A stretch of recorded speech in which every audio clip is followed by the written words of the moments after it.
नमो नारायणाय। कार्तिक मास की आप सभी को हार्दिक शुभकामनाएं। आज का दिन आप सभी के लिए शुभ हो, मंगलमय हो।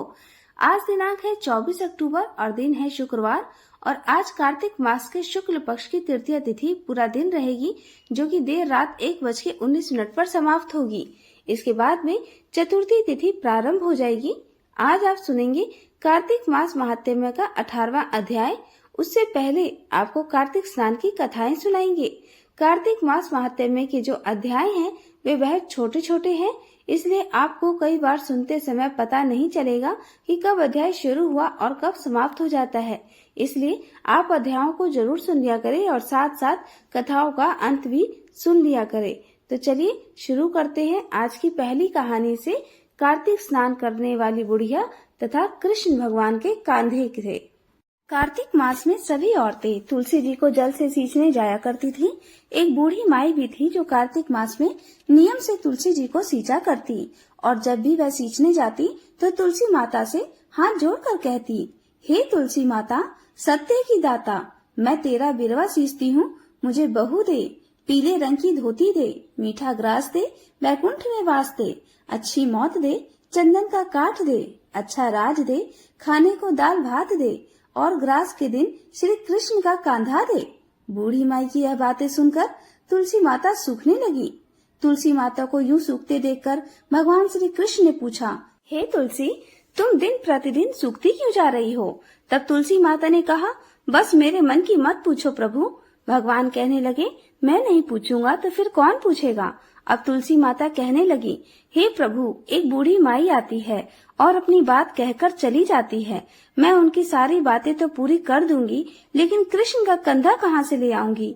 तब भगवान बोले कि जब वह मरेगी तो अपने आप ही मैं कंधा देने आ जाऊंगा। तुम बूढ़ी माई से यह बात कह देना।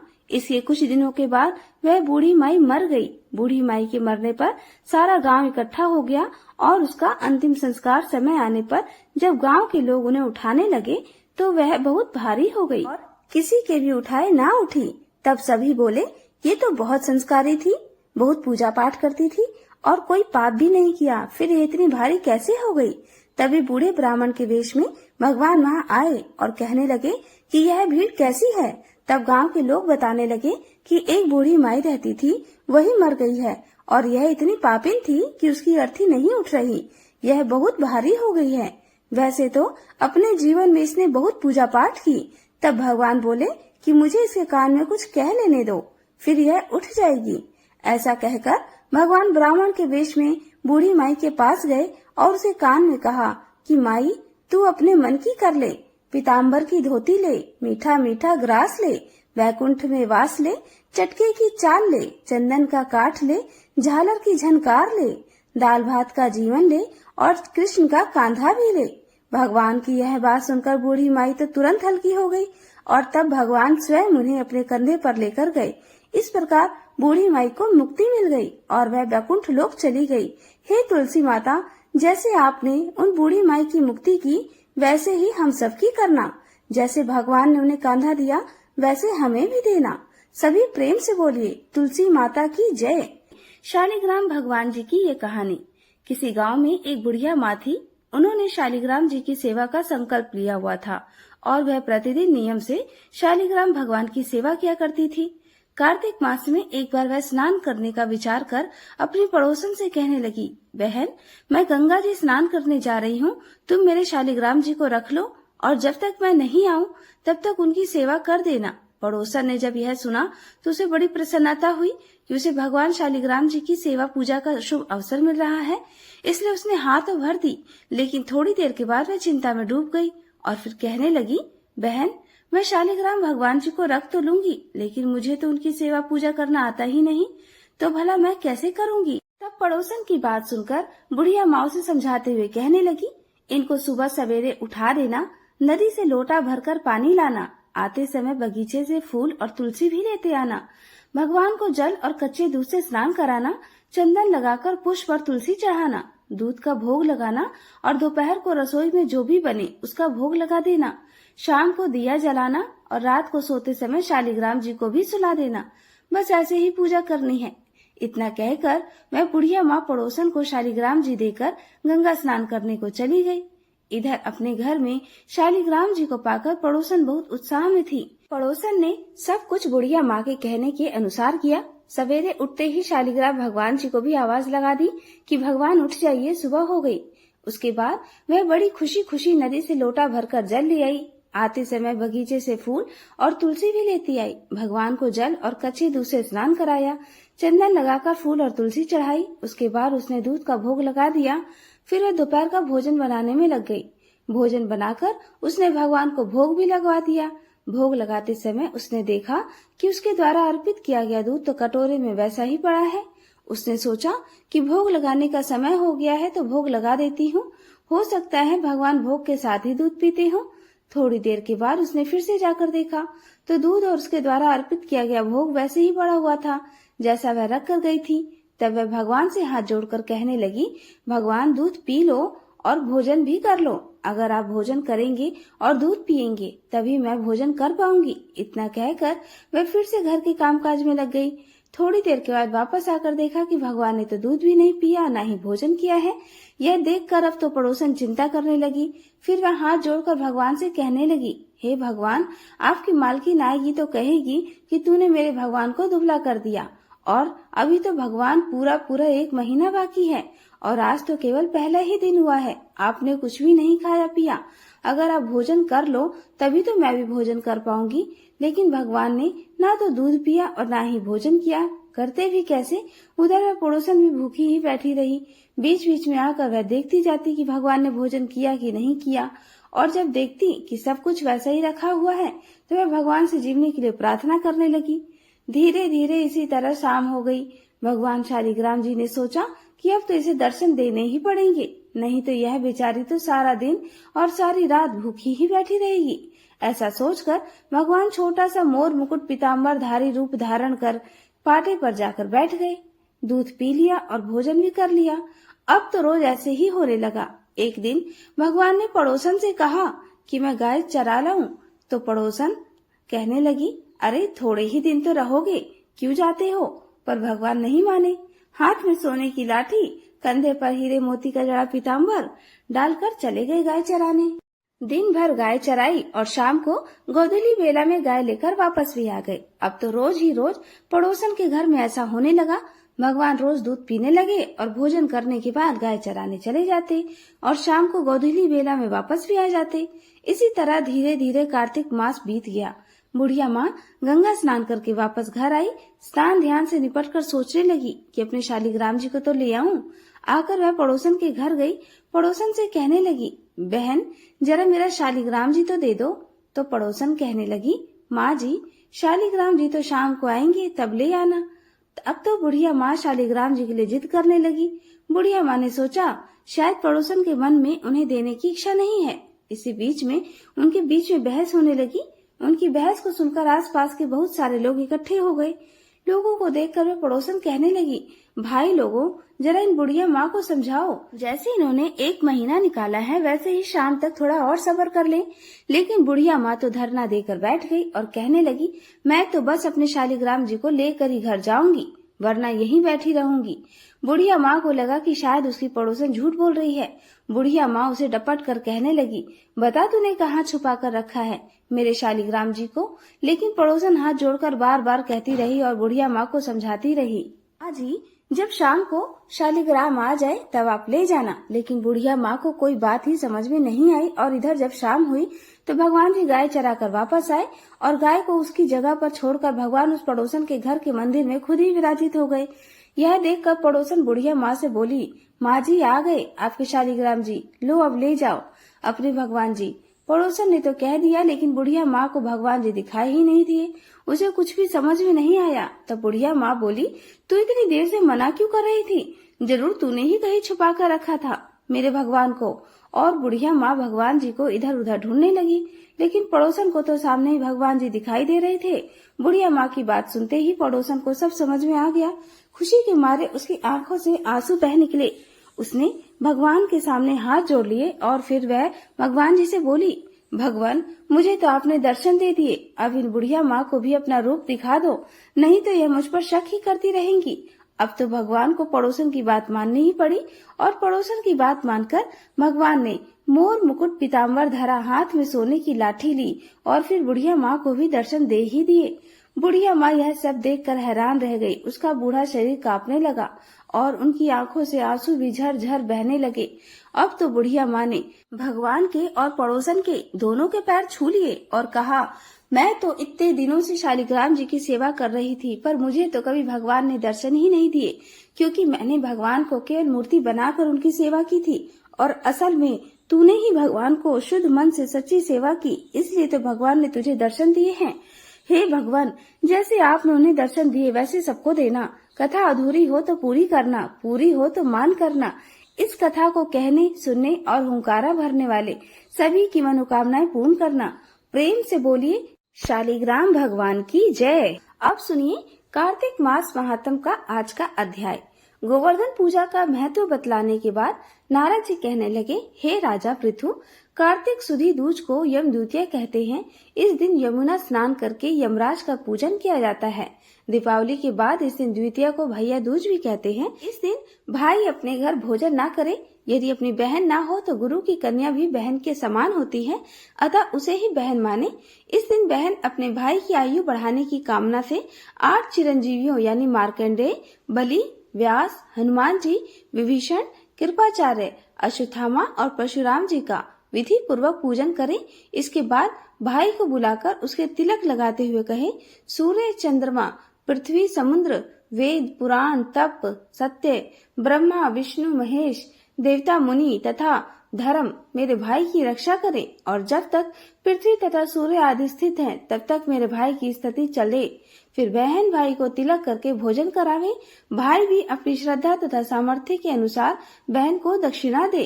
इतनी कथा सुनने के बाद राजा पृथु ने पूछा, हे देवर्षि, सब क्षेत्रों में उत्तम क्षेत्र कौन सा है? तब नारद जी कहने लगे, राजन, सब क्षेत्रों में उत्तम गंगा तथा यमुना का संगम है, जिसमें स्नान आदि करने की इच्छा देवता भी करते हैं। गंगा के स्मरण मात्र से अनेक पाप नष्ट हो जाते हैं। जो कोई गंगा में स्नान करता है उसकी समस्त पाप क्षय हो जाते हैं और उसकी कई पीढ़ियों को परम पद की प्राप्ति होती है। गंगा स्नान की अभिलाषा करने मात्र से मनुष्य अनेक जन्मों के पापों से मुक्त हो जाता है। गोदावरी, कृष्णा, रेवा, अमरावती, तुंगभद्रा, कावेरी, यमुना, बाहुदा, चैत्रवती, ताम्रपाणी तथा सरयू आदि नदियां सभी तीर्थ गंगा में स्थित हैं। काशी क्षेत्र सब क्षेत्रों में उत्तम है। जो काशी वास करते हैं वे जीवन मुक्त हो जाते हैं।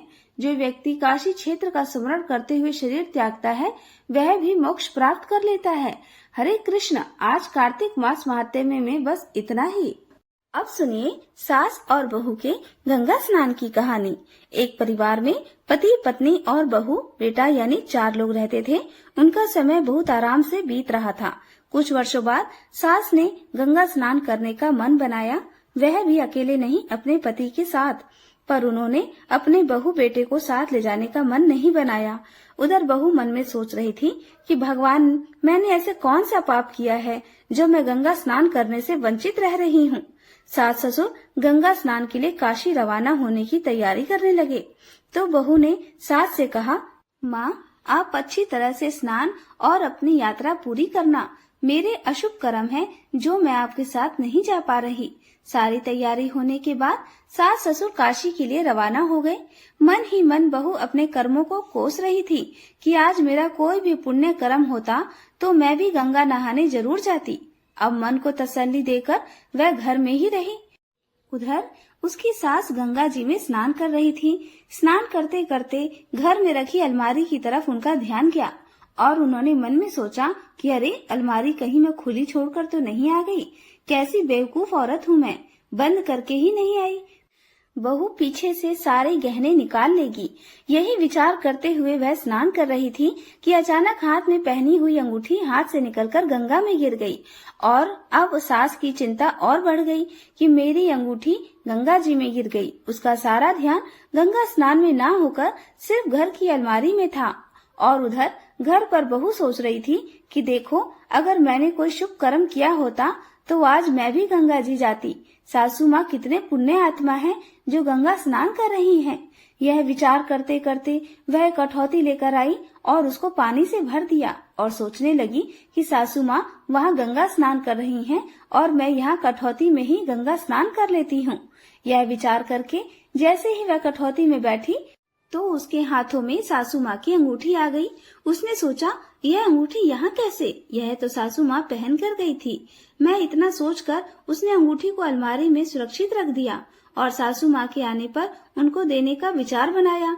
सारी यात्रा और गंगा स्नान करके सास घर लौट आई तो बहू ने पूछा कि माँ, आपकी यात्रा कुशल तो रही ना? सासू ने कहा, हाँ बहू। सारी यात्रा के बारे में अपनी बहू को बताया और कहा, गंगा स्नान में तो मेरा मन लगा ही नहीं। बहू ने कहा, क्यों? ऐसा क्यों कह रही हो? मैंने तो आपको कहकर भेजा था कि आप यहाँ की चिंता मत करना, मैं सब संभाल लूंगी।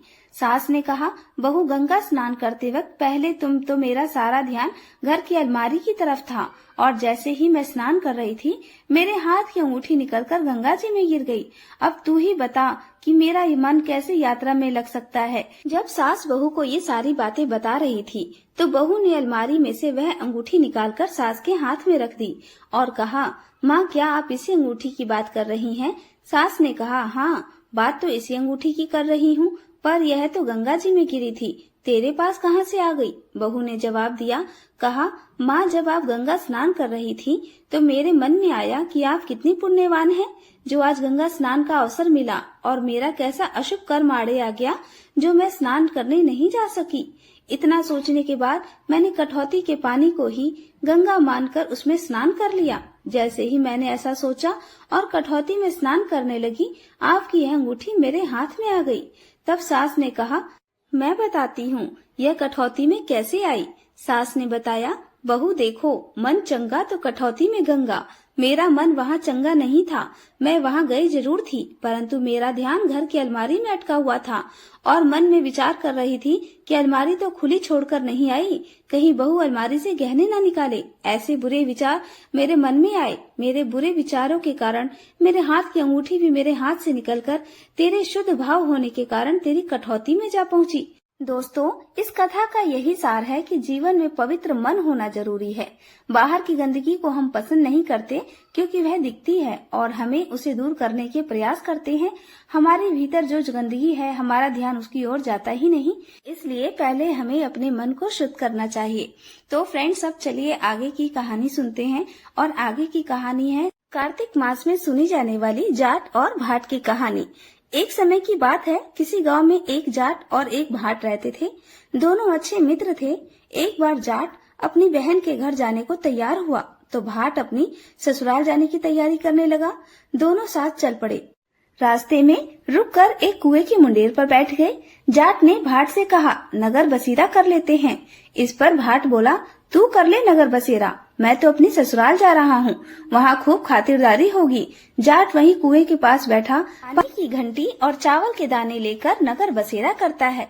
नगर बसेरा जो करे सोमल धोवे पाँव, ताता मांडा तापसी देगी मेरी माँ। माँ देगी मावसी, देगी द्वारका का वास, मीठा मीठा ग्रास वृंदावन का पास। 5 कुठी छठी राम, मेरा जिबड़ो श्री कृष्ण के पास। डालू पानी हो जाएगी, झट से निकल जाए मेरा जी। इस तरह नगर बसेरा करके जाट अपनी बहन के घर की ओर चल पड़ता है। जाट की बहन ने भाई के आने पर खूब खातिरदारी की। घी बूरे के साथ भाई को जमाया। दोनों ने बैठकर ढेर सारी बातें करी। इधर भाट अपनी ससुराल पहुंचा तो वहाँ आग लगी हुई थी। आग बुझाने में उसका हाथ और मुंह भी काले हो गए और खुद भी थोड़ा झुलस गया। न रोटी मिली न पानी, किसी ने पूछा तक नहीं। एक पड़ोसन आई तो उसने भाट की सास को कहा, जवाई आया है, जरा उसकी आओ भगत कर लो। सास बोली, सब कुछ तो जल गया, अब कहाँ से आओ भगत करूं। तब पड़ोसन ने भाट को एक रोटी के साथ छाछ दी। भाट ने वही खाकर गुजारा किया। शाम को वह दोनों अपने अपने घर की ओर वापस चल पड़े। रास्ते में मिले, एक दूसरे का हाल पूछा। भाट बोला, मेरी ससुराल में तो आग लगी हुई थी, आग बुझाने में खुद काला हो गया हूँ, न रोटी मिली न पानी मिला। जाट बोला, मेरी बहन ने तो खूब खातिर करी, फिर बोला, मैंने कहा था ना नगर बसेरा कर लेते हैं, चल अब आजा नगर बसेरा कर ले। लेकिन भाट फिर न माना। कह दिया। भाट के जाने के बाद जाट फिर से पानी का लोटा और चावल लेकर बैठा और नगर बसेरा करने लगा। नगर बसेरा जो करे सोमल धोवे पाँव, ताता मांडा तापसी देगी मेरी माँ। माँ देगी मावसी, देगी द्वारका का वास, मीठा मीठा ग्रास वृंदावन का वास। 5 कुल्टी छठी रास, मेरा जीवड़ो श्री कृष्ण के पास। डालू पानी हो जाए घी, झट से निकल जाए मेरा जी। ऐसा कहकर वह वहाँ से चल पड़ा। घर पहुँचते ही जाट की मौसी ने बहुत लाड़ प्यार किया। उधर भाट घर गया, उसकी भैंस खो गई। उसका पिता एक लाठी लेकर उसकी ओर दौड़ा और कहने लगा, ससुराल गया तो आग लगा दी, अब यहाँ आया तो भैंस खो दी। जा पहले भैंस लेकर आ, तभी रोटी पानी मिलेगा। भाट सारा दिन भैंस ढूंढता रहा, लेकिन उसे भैंस कहीं नहीं मिली। जाट और भाट की मुलाकात फिर से बाजार में हुई। जाट ने भाट के हालचाल पूछे तो भाट बोला, वापस आते ही मेरी भैंस खो गई, तब से भैंस को ढूंढ रहा हूँ। रोटी का तो पूछो ही मत। जाट बोला, मैंने कहा था ना नगर बसेरा कर लेते हैं, लेकिन तूने मेरी नहीं मानी। जाट की बात सुनकर भाट बोला कि तेरे नगर बसेरे में इतनी ताकत है तो चल अब कर ही लेते हैं। दोनों ने बैठकर नगर बसेरा किया। नगर बसेरा जो करे सोमल धोवे पाँव, ताता मांडा तापसी देगी मेरी माँ। माँ देगी मावसी, देगी द्वारका का वास, मीठा मीठा ग्रास वृंदावन का वास। 5 कुल्टी छठी रास, मेरा जीवड़ा कृष्ण के पास। डालू पानी हो जाए घी, झट से निकल जाए मेरा जी। दोनों के नगर बसेरा करने पर भाट जैसे ही आगे बढ़ा तो उसकी खोई हुई भैंस मिल गई, जिसे लेकर वह घर पहुंचा। घर पहुंचते ही माँ ने कहा, बेटे को आते ही घर से निकाल दिया, सारे दिन से भूखा प्यासा भटक रहा है। ऐसा कहकर माँ उसे घर के अंदर ले गई, खूब खिलाया पिलाया। इसके बाद से सारे नगर में ढिंढोरा पिटिया कि कार्तिक में सब कोई अपने पीहर या ससुराल आते जाते समय नगर बसेरा करें। कार्तिक महाराज के जैसे भाट को नगर बसेरा करने का फल मिला, वैसे ही इस कथा को कहते सुनते और हुंकार भरते सबको फल प्राप्त हो। जय कार्तिक महाराज की। अब सुनिए कार्तिक मास की चिड़ा और चिड़े की कहानी। इस कहानी को कार्तिक मास की पूर्णिमा के ठीक अगले दिन पड़वा यानी प्रतिपदा को पढ़ते या सुनते हैं, और इस कहानी को कहने सुनने वालों के घर यदि नहीं हो तो उनका घर जल्दी बन जाता है। इस कहानी को कार्तिक मास में प्रत्येक दिन भी सुना जाता है। और अब सुनिए चिड़ा और चिड़ी की कहानी। एक बार 4 चिड़िया थी, चारों कार्तिक स्नान करती थीं। पड़वा आने पर चारों ने सोचा कि चलो खिचड़ी बनाए। एक खिचड़ी चावल लेकर आई और एक चिड़िया दाल लेकर आई, एक चिड़िया घी लेकर आई। सबने मिलकर खिचड़ी बनाई। सबने सोचा कि पहले कार्तिक स्नान कर ले, नहा कर आ जाएं, फिर साथ बैठकर खिचड़ी खाएंगी। तो पहले एक चिड़िया स्नान करके आई। उसे जोर की भूख लग रही थी, लेकिन बाकी चिड़िया अभी तक स्नान करके वापस नहीं लौटी थी, तो उसने खिचड़ी की भाप खा ली, यानी भाप सूंघकर अपना पेट भर लिया। दूसरी चिड़िया आई, उसे भी भूख लगी थी, तो उसने पानी पी लिया। तीसरी चिड़िया ने खिचड़ी खा ली और चौथी चिड़िया ने बची हुई खुरचन खा ली। कुछ समय के बाद चारों चिड़िया मर गई। जिस चिड़िया ने भाप खाई थी वो तो राजा के घर राजकुमारी बनी। जिस चिड़िया ने पानी पिया वह कुम्हार की लड़की बनी। जिस चिड़िया ने खिचड़ी खाई थी वह अगले जन्म में ब्राह्मण की लड़की बनी, और जिस चिड़िया ने खुरचन खाई थी वह हथनी बनी। अब कुम्हार की लड़की राजा के यहाँ दासी बनी, ब्राह्मण की लड़की राजकुमार की सहेली बनी, हथनी भी राजा के यहाँ पर ही थी।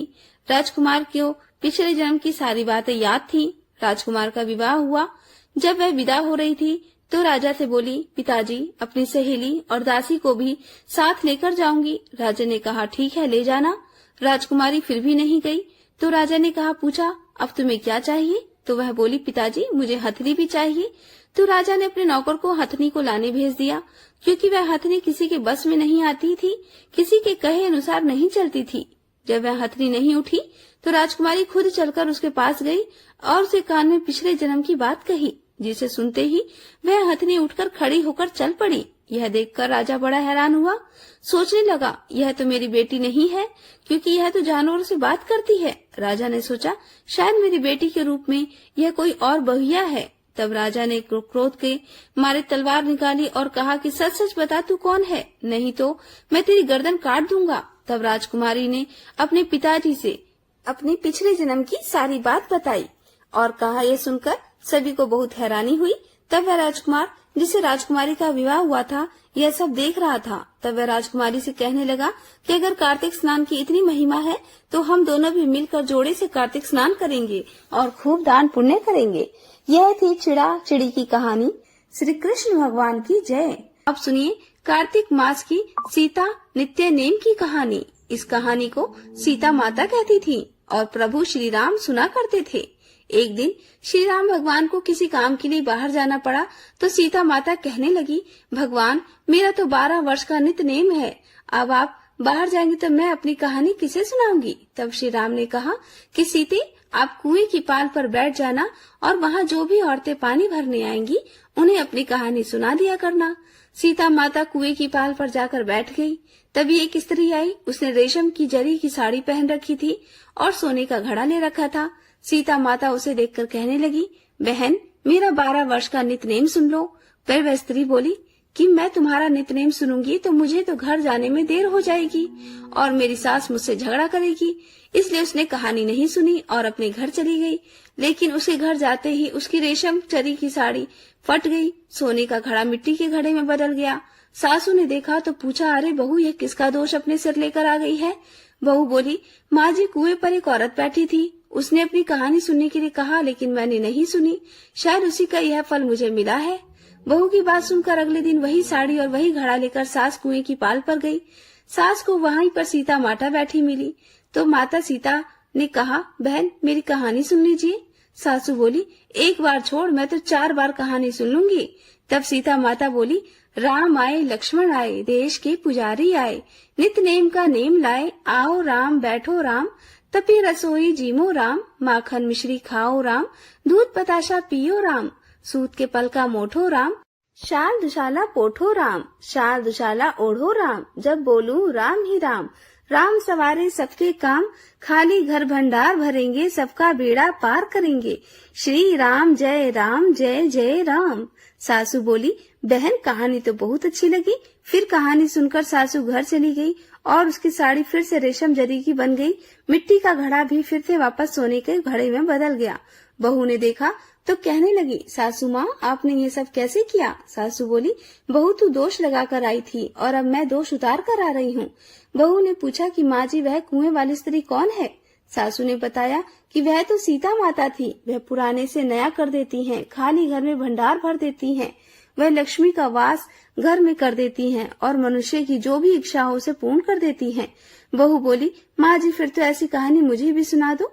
सास बोली कि ठीक है तुम भी सुनो। फिर सास ने कहानी शुरू की, राम आए लक्ष्मण आए, देश के पुजारी आए, नित नेम का नेम लाए, आओ राम बैठो राम, तपी रसोई जीमो राम, माखन मिश्री खाओ राम, दूध बताशा पियो राम, सूत के पल का मोठो राम, शाल दुशाला पोठो राम, शाल दुशाला ओढ़ो राम, जब बोलू राम ही राम, राम सवारे सबके काम, खाली घर भंडार भरेंगे, सबका बेड़ा पार करेंगे, बोलो श्री राम जय राम। कहानी सुनकर बहू बोली, माँ जी कहानी तो बहुत अच्छी है। सासू ने कहा, ठीक है अब से हम इस कहानी को रोज किया करेंगे। अब सास बहू रोज सवेरे उठती, नहाती धोती और पूजा करने के बाद नित्य नेम की सीता माता की कहानी कहती थी। एक दिन की बात है, उनके यहाँ पड़ोस की एक औरत आई और बोली, बहन जरा सी आँच तो दे देना। तो बहू बोली, आँच तो अभी हमने जलाई ही नहीं। पड़ोसन बोली, तो फिर तुम सुबह 4 बजे उठकर क्या कर रही हो। तो उन्होंने कहा, हम तो सुबह सुबह उठकर पूजा करते हैं, फिर सीता माता की नित्य नेम की कहानी सुनते हैं। पड़ोसन ने उनकी बात सुनकर कहा, सीता माता की कहानी कहने से तुम्हें क्या मिला।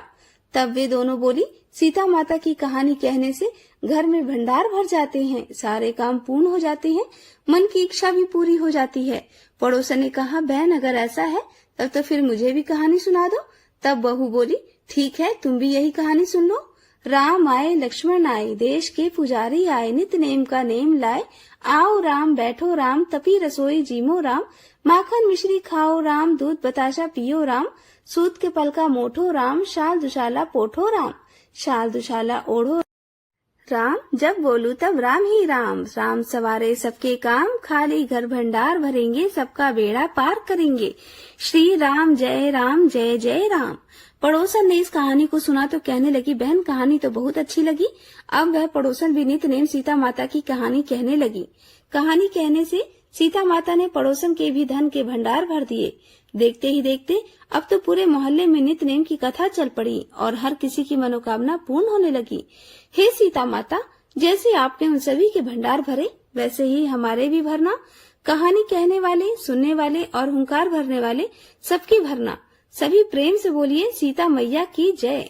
अब सुनिए तपसी और लपसी की कहानी। क्योंकि बिना लपसी तपसी की कहानी के सुनी गई कथाओं का कोई भी पुण्य प्राप्त नहीं होता, इसलिए कार्तिक मास के हर दिन नियम से अंत में लपसी तपसी की कहानी भी सुनी जाती है। एक बार की बात है, एक लपसी था और एक तपसी था। तपसी तो भगवान की तपस्या करता था और लपसी सवा शेर की लापसी बनाकर उसका भोग लगाकर जीव लेता था। एक दिन वे दोनों आपस में झगड़ा करने लगे। तपसी बोला, मैं बड़ा हूँ। लपसी बोला, मैं बड़ा हूँ। इतने में देवर्षि नारद वहाँ आए और बोले, तुम दोनों क्यों झगड़ा कर रहे हो? लपसी ने बताया कि हे देवर्षि, मैं बड़ा हूँ। और तपसी ने कहा, मैं बड़ा हूँ। तपसी बोला, मैं सारा दिन भगवान की पूजा करता हूँ, इसलिए मैं बड़ा हूँ। यह सुनकर नारद जी ने कहा कि मैं तुम्हारा फैसला कल कर दूंगा। कार्तिक मास चल रहा था। दूसरे दिन लपसी और तपसी नहा कर आए तो नारद जी ने 1.25 करोड़ की अंगूठी उनके सामने फेंक दी। लपसी का ध्यान उस अंगूठी पर नहीं गया। तपसी तपस्या करने बैठा था तो उसे जमीन पर पड़ी हुई अंगूठी दिखाई पड़ी और उसने उसे अपने घुटने के नीचे छुपा लिया और तपस्या करने लगा। उधर लपसी लापसी बनाकर उसका भोग भगवान को लगाकर जीवने बैठ गया। इतने में ही देवर्षि नारद वहाँ प्रकट हुए। उन्हें देखकर दोनों ने प्रणाम किया और फिर दोनों एक साथ पूछा, बताइए देवर्षि, हम दोनों में से कौन बड़ा है? फिर तपसी ने एक बार फिर कहा कि मैं बड़ा हूँ। लपसी हाथ जोड़कर खड़ा रहा।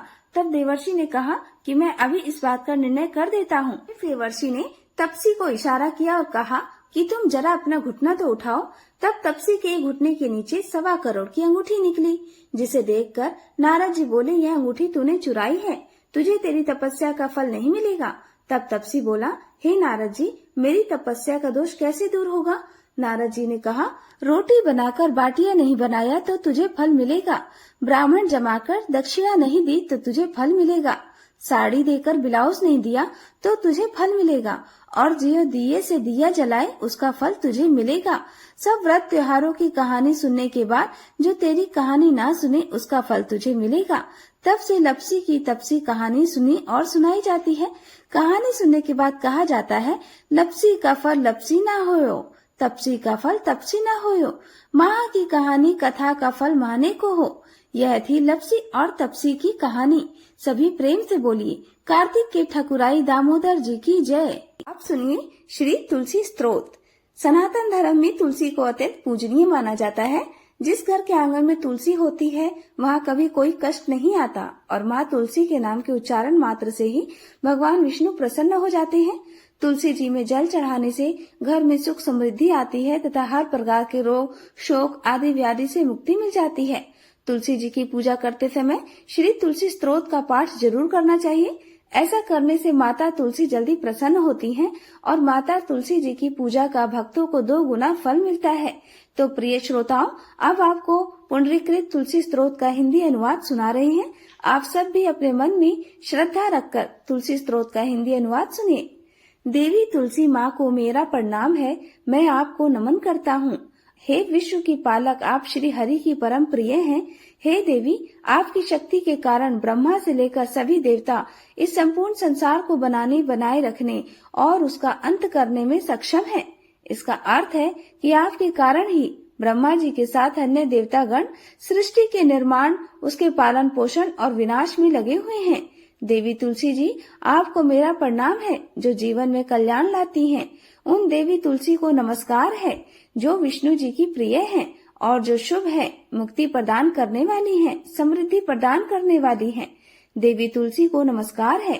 देवी तुलसी को नमस्कार है। हे देवी, कृपया मुझे सभी प्रकार के दुर्भाग्य और विपत्तियों से बचाए रखना। हे देवी, आपकी महिमा का वर्णन करना, यहाँ तक कि आपका स्मरण मात्र ही मनुष्य को पवित्र बना देता है। देवी तुलसी जी को प्रणाम है। मैं देवी तुलसी को पूरी श्रद्धा के साथ प्रणाम करता हूँ, जो देवियों में सबसे प्रमुख है और जिनका तेजोमय रूप है, जिसे देखकर इस नश्वर संसार के सभी पापी अपने पापों से मुक्त हो जाते हैं। देवी तुलसी को मेरा प्रणाम है।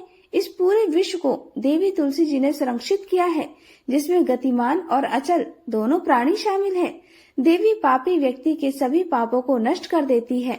एक बार जब वे उन्हें देखते हैं और भक्ति के साथ उनके सामने आत्मसमर्पण करते हैं, इसका अर्थ है कि माता तुलसी चर और अचर समेत पूरे जगत की रक्षा करती है और अपने दर्शन मात्र से ही पापी मनुष्यों के सभी पापों को नष्ट कर देती है। या फिर तुलसी जी के दर्शन मात्र से ही पापियों के पाप नष्ट हो जाते हैं। देवी तुलसी को मेरा प्रणाम है। जो भी श्रद्धा के साथ देवी तुलसी के सामने हाथ जोड़कर प्रणाम करते हैं, वे इस कलयुग के बंधनों को पार कर जाते हैं और सभी प्रकार के सुख और प्रसन्नता को प्राप्त करते हैं। फिर चाहे वह महिला हो, व्यापारी हो या अन्य कोई जन भी, तुलसी को मेरा नमस्कार। देवी तुलसी के सामने इस पृथ्वी पर कोई और देवता नहीं है। देवी विश्व को उसी प्रकार शुद्ध करती है जैसे वैष्णव भगवान विष्णु जी के संग से शुद्ध होते हैं। देवी तुलसी को मेरा प्रणाम है। इस कलयुग में भगवान विष्णु जी के माथे पर तुलसी पत्र चढ़ाना भक्तों के मस्तक पर विष्णु जी के वरदान, कृपा और आशीर्वाद को हमेशा बनाए रखता है। इसका अर्थ है कि जो भी व्यक्ति इस कलयुग में भगवान श्री विष्णु के मस्तक पर तुलसी जी को अर्पित करता है, उसके ऊपर हमेशा भगवान विष्णु जी का आशीर्वाद बना रहता है। देवी तुलसी को नमस्कार है। तुलसी जी में हमेशा सभी देवी देवताओं का वास रहता है, इसलिए इस संसार में तुलसी जी की पूजा करना सभी देवी देवताओं की पूजा के समान है। इसका अर्थ है कि तुलसी जी की पूजा से सभी देवों की पूजा संपन्न हो जाती है। देवी तुलसी को मेरा नमस्कार है। आप सब कुछ जानने वाली हैं और भगवान विष्णु जी की प्रिय हैं। अपने भक्तों को आप सभी प्रकार की समृद्धि प्रदान करती हैं। देवी कृपया मुझे सभी प्रकार के पापों से बचाएं। हे देवी तुलसी जी को नमस्कार है। पहले के समय में यह भजन बुद्धिमान पुंडरीक के द्वारा हर रोज भगवान श्री विष्णु जी की पूजा करते हुए उन्हें तुलसी के पत्तों से अलंकृत करते हुए गाया जाता था।